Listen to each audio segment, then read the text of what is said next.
Magandang araw po mga kaibigan. Isa na namang kwento ang inyong maririnig na kapupulutan ng aral sa buhay. Ito ay ang kasaysayan ni Jimmy. Isa akong room boy sa isang motel. Nag-aaral habang nagtatrabaho. Ayaw ni inay ang trabaho ko, pero hindi na kayang itaguyod ang aking pag-aaral. Kaya nang dumating sa akin ang trabahong yon, agad kong tinanggap.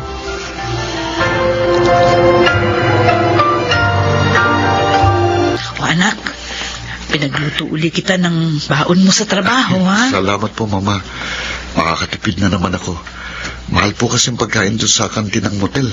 Meron din diyang tinapay na nilagyan ko ng pritong itlog para naman merienda mo sa university. Ang bait niyo talaga, Ma. Asikasong-asikaso niyo ako. Natural. Dahil mahal na mahal kita. Ikaw na nga lang ang natira sa akin, eh. Pababayaan pa ba naman kita? Oo, nalulungkot na naman kayo. Naaalala ko lang kasi ang ate mo. Huwag po kayong umiyak. Dapat to, salubungin natin ang masayang umaga. Kasi po, every morning is a blessing. Pasensya ka na, anak. Hindi ka ba naman nahihirapan sa sitwasyon mo? Nagtatrabaho ka habang nag-aaral. Hindi naman po. Kasi kapag walang ginagawa, nakakapagbasa po ako sa motel. Mag-iingat ka sana lagi sa iyong trabaho. Maraming tukso sa lugar na iyon. Kaya mag-ingat at maging matatag ka.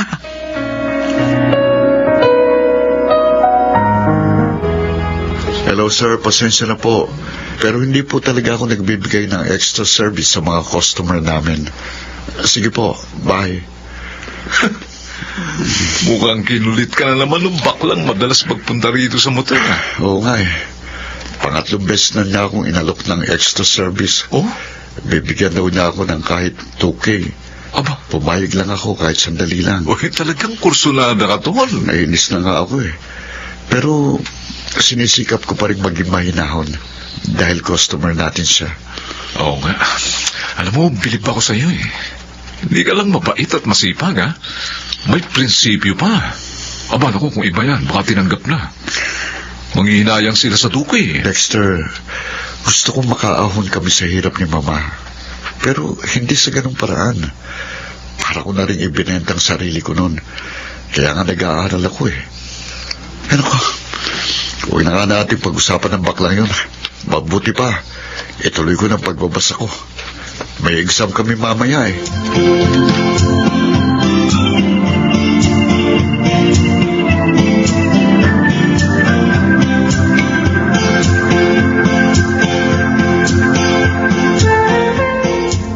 Bakit wala ka na namang ganang kumain na po? Nakita ko na naman si Papa Lolo Manolo. Ibang babae na naman po ang kasama niya. At ang papa mo na naman pala ang dahilan. Ditas, napakarami ng naging babae ng papa mo. Hanggang ngayon ba, hindi ka pa rin nasanay sa kanya? Hindi po ako maaaring masanay, Lo. Dahil nahihiya po ako sa ginagawa niya. Ang pambababae din niya ang dahilan, kaya nawasak ang pamilya namin.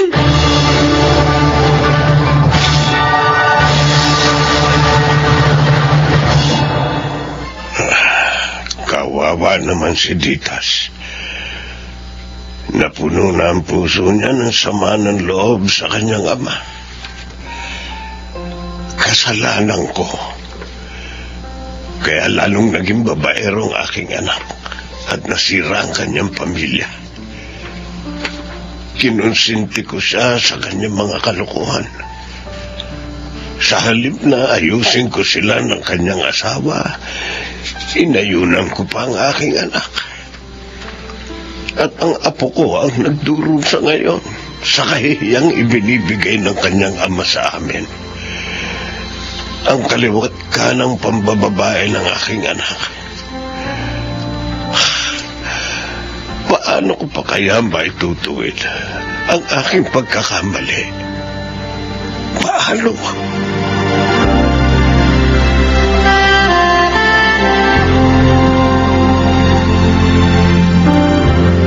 Jimmy, ating gabi na. Matulog ka na. Sandali na lang po, Ma. Matatapos na itong ginagawa ko. Bukas ko na po ito ipapasa eh. Kunting oras na lang palagi ang itinutulog mo. Baka mamaya niyan magkasakit ka naman. Iyo, kayo ko po. Huwag po kayong mag-alala. Kawawa ka naman, anak. Naghihirap ka makatapos lang ng pag-aaral. Huwag na ho kayong umiyak, Ma.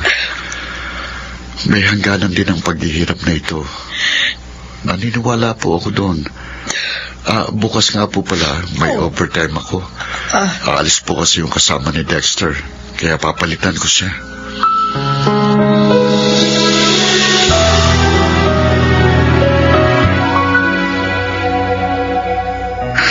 Bakit ganun? Naalala ko na naman yung dalagang pumasok kanina. Yung kasama ng matandang lalaki. Umiiyak kasi siya. Bakit nga kaya siya umiiyak? Hindi pa niya boyfriend ang kasama niya? Ano yun? Saklolo! Tulungan niyo ako! Yung dalagang nakita ko kanina. Miss! Bakit, Miss? Ano nangyari? Bakit may dugo ang damit mo? Yung lalaki kasama ko kanina, si Sir Adolfo, sinaksak ko siya! Ano? O, Diyos ko! Hindi ko gusto yung ginawa ko! Kasalanan niya! Kasalanan niya!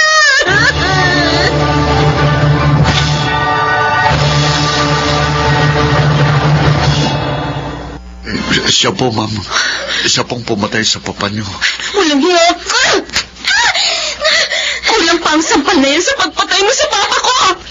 Bakit mo ginawa sa kanya yun? Masama ang papa mo! Wala siyang kwentang tao! Dapat lang sa kanya mamatay! Huwag mo sabihin ginahasa ka ng papa ko! Hindi ako maniniwala sa'yo dahil nasa hotel kayo! Boss ko siya! Nangutang ako ng pera sa kanya dahil sa pagkakasakit ng kapatid kong bunso. Binigyan nga niya ako. Pero ang kapalit naman ang aking pagkababae. Ano? Oo, yun ang hiningi niyang kabayaran. Pumayag ako alang-alang sa kaligtasan ng kapatid ko. Pero lalong masakit. Gusto ng papa mo na makipagrelasyon na ako sa kanya. At kapag hindi naman ako pumayag, ipagkakalat niya sa lahat ng tao ang mga nangyari sa amin. Pati na nakuha niya mga larawan namin. O, Diyos ko. Ganun pala kasama yun. Kaya pala umiiyak ang babae ito nang pumasok sila sa motel. Kaya sa galit ko, pinano ko ang pagpatay sa kanya.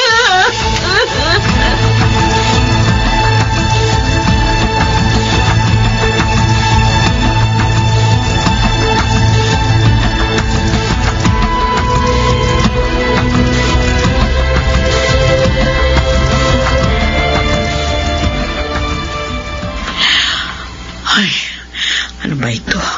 Bakit ganito? Hindi ako makatulog. Kinakabahan ako na hindi ko maintindihan. Si Jimmy, bakit kaya wala pa? Dati-rati, tumatawag siya kapag mahuhuli ng uwi. Ay, ang cellphone ko nagre-ring. Si Jimmy ang tumatawag. Hello, anak, nasan ka na? Nasa presinto ako eh. Bakit? Anong nangyari napunta ka dyan? Dito ko na po sasabihin. Puntahan niyo po sana ako dito. Oo, sige. Pupunta na ako dyan.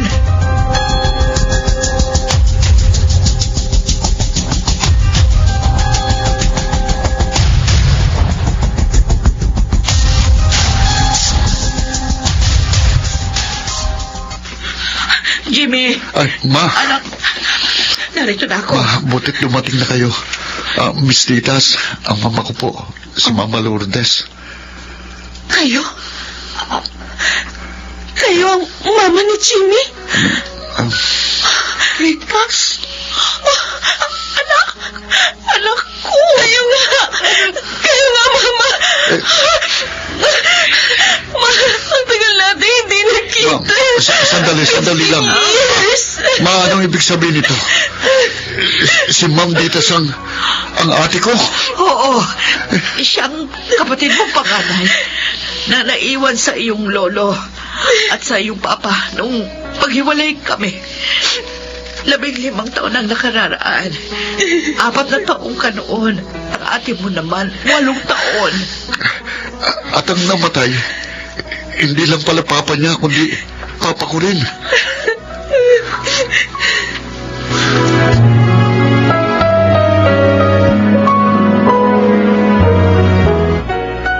Jimmy, nailibing na si Papa. Hanggang ngayon, hindi ko pa rin mapaniwalaan ang mga nangyari. Ikaw palang ate ko. Matagal kong hindi nakita. At ang customer namin, papa ko pala. Hindi ko man lang naramdaman ang pagmamahal niya. Dahil nga 4 years old ka pa lang na maghiwalay sila ni Mama. Pero kung hindi mo man nadama ang pagmamahal niya, ako, bilang ate mo, Jimmy, pangako ko sa'yo, mamahalin kita. At magiging masaya tayo ni na Mama.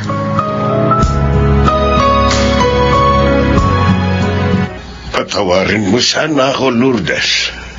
Dahil sa pagkonsulti ko sa maling gawain ni Adolfo, nagkahiwalay kayo. Naghirap ang buhay niyo ni Jimmy. Kalimutan na ho natin yun, Papa Manolo. Hindi na natin maibabalik pa ang lahat. Wala na si Adolfo. Tama po si Mama, Lolo Manolo. Kung hindi ko kinonsinti si Adolfo sa pambababae, marahil hindi siya mamamatay na maaga. Ngayon nag-iisa na ako. Hindi po kayo nag-iisa, Lolo. Makakasama niyo po kami ni na Jimmy at si Mama. Totoo? Opo, totoo, Papa Manolo. Kung papayag kayo, magsisimula ulit tayo. Bilang isang buong pamilya. Maraming salamat sa inyo.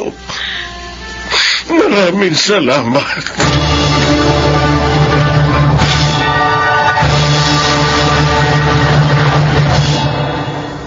Yun ang naging simula ng maligayang pagsasama namin ni na Ate Ditas at Lolo Manolo. Tunay ngang ang bawat hirap ay may katapat na ginawa. Ako po si Jimmy at ito ang aking buhay.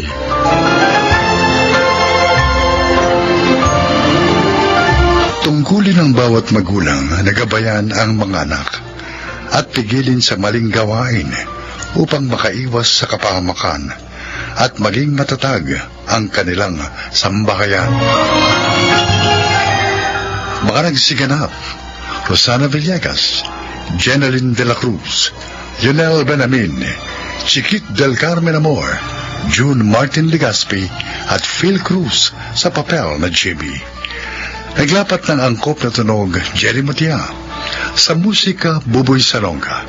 Supervisyong teknikal, Eric Lucero at Bong Mayar. Creative Consultant, Phil Cruz. Production Assistant, Anching Cruz. Ito'y mula sa panulat ni Selma Corporal Alcantara. Sa direksyon, June Martin Legaspi at Maynard Landicho Jr. Ito ang aking buhay.